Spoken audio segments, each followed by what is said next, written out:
Kawhi Leonard, he went out and made a statement and said, "I'm from LA. I grew up here my whole life. Out here, people try to find any way to get some money, so it probably won't be the last. I know a lot of people out here." What up? Quickly down below, let me know. Comment if you were Houston, who would you rather accept? Ben Simmons straight up for James Harden, or would you rather accept Tyler Hero and Duncan Robinson plus some first round picks? I'll let you know what I'll accept if I was Houston. So, right before I tell you, we got some really weird news about this whole Kawhi situation from last summer. Supposedly, Jerry West did some highly illegal and shady stuff in recruiting Kawhi to the Clippers. And so much so, the NBA is beginning an investigation to the situation. From the TMZ report, a man is suing Jerry West for $2.5 million, alleging that he helped steer Kawhi to the Clippers. Okay. And then the said individual says they never received compensation, so he's suing now. And he has a voicemail from Jerry West proving they did have a relationship during the Kawhi free agency sweepstakes. Of course, Kawhi and Jerry West have denied all allegations, and I have heard that voicemail on TMZ, and it sounds like Jerry West. You could hear him in the voicemail thanking the guy and saying, "Let's go out to dinner in private, and thank you for helping me get Kawhi Leonard," basically. And Kawhi Leonard, he went out and made a statement and said, "I'm from LA. I grew up here my whole life. Out here, people try to find any way to get some money, so it probably won't be the last. I know a lot of people out here." Okay, and then of course Kawhi and Jerry West outright denied those allegations, right? Who would be stupid enough to say, "Oh yeah, we did that"? To be honest, if this really did happen and it is true, I'm not really that ticked off. We all know as NBA fans, a lot of shady behind the scenes things happen like this. Like for example, in one of the free agency openings, Kemba Walker was traded immediately to the Boston Celtics 1 minute after free agency began. Okay, so you're telling me that Danny Ainge made a deal with Michael Jordan and the Charlotte Hornets within 1 minute for Kemba Walker? No, they were tampering just like everyone tampers. Also, in the comments section, let me know what kind of punishment you think the Clippers should get.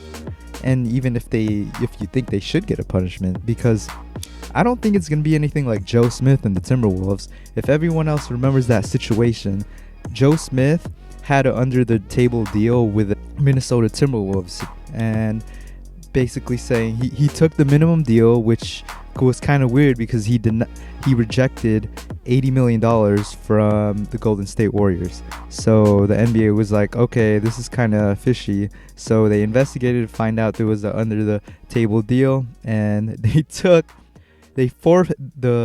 Timberwolves had to forfeit 5 first round draft picks to the league after being caught.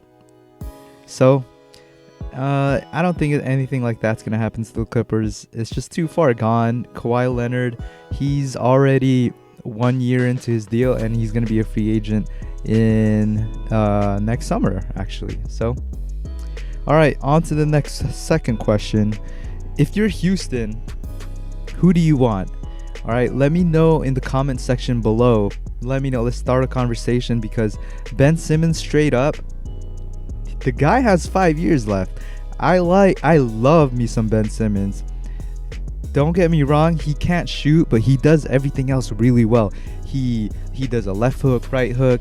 He assists the ball well. He rebounds. He's a good-looking guy. I mean, he rebounds, and I'm telling you, this guy is a franchise star. He's really good. The only thing is, it's really easy to defend versus that type of player in the playoffs. You're gonna have to surround the guy with multiple shooters, and that's what Daryl Morey has essentially done this offseason. He has surrounded the guy with multiple shooters, which is why Daryl Morey is a great GM.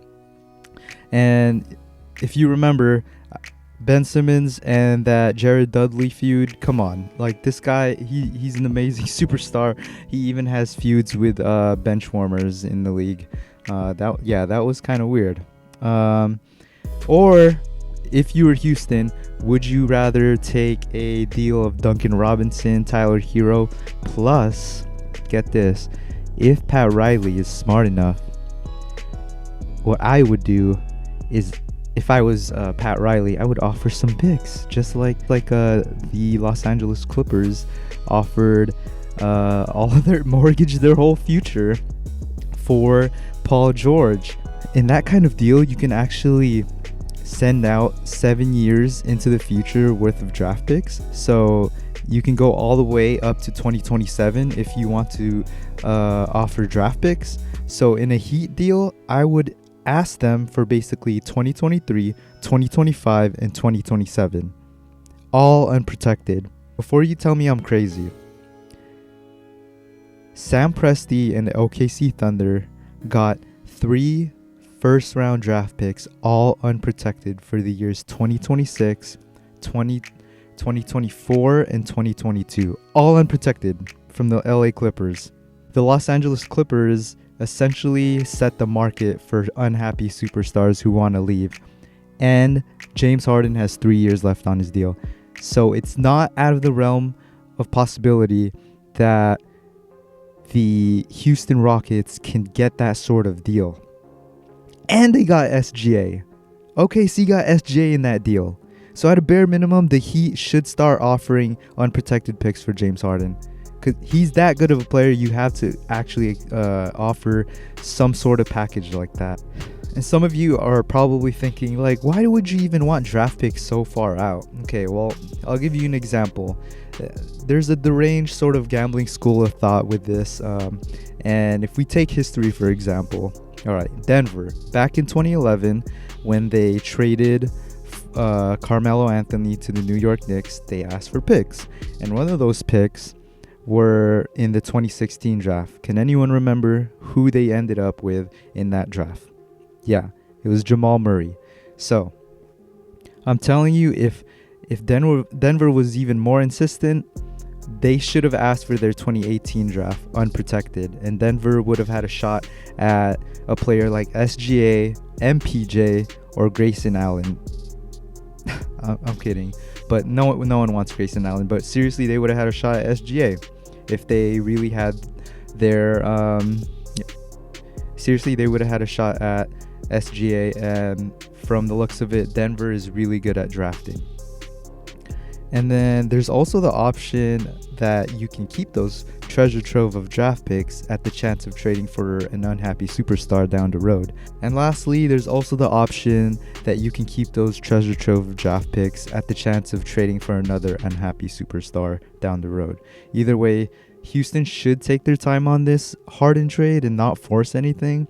I see the media saying like, oh, they need to trade him now because he's unhappy. Like, who cares, dude? He has 3 years left on his contract. They have more than enough time to look around for a deal that suits their best interest. Like, I don't know why they're rushing, and they shouldn't be rushing because a player like James Harden doesn't come along very often. Also, I also forgot to mention there is if we take some more history, like for example Tracy McGrady in 2004, had the Orlando Magic asked for unprotected draft picks instead of say Steve Francis if they went all the way, so they traded him in 2004, and if you ask for draft picks all the way up to 2011 in that draft, we're obviously, this is all in theory and in a vacuum. There's so many other things that could happen.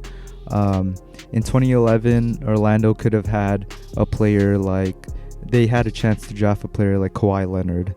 They would have had that chance. So going so far out into the future with draft picks, especially if you're getting 3 unprotected ones, is worth it in my opinion. Let me know in the comments below if this is kind of deranged and crazy to trade for draft picks down the road that you don't even know that's going to be worth anything in the future. But for me, I would do it. Both deals, Ben Simmons or the Heat deal, yeah, I'd be more than happy to accept that if I was Houston and seriously thinking of trading James Harden. All right. Thanks for listening.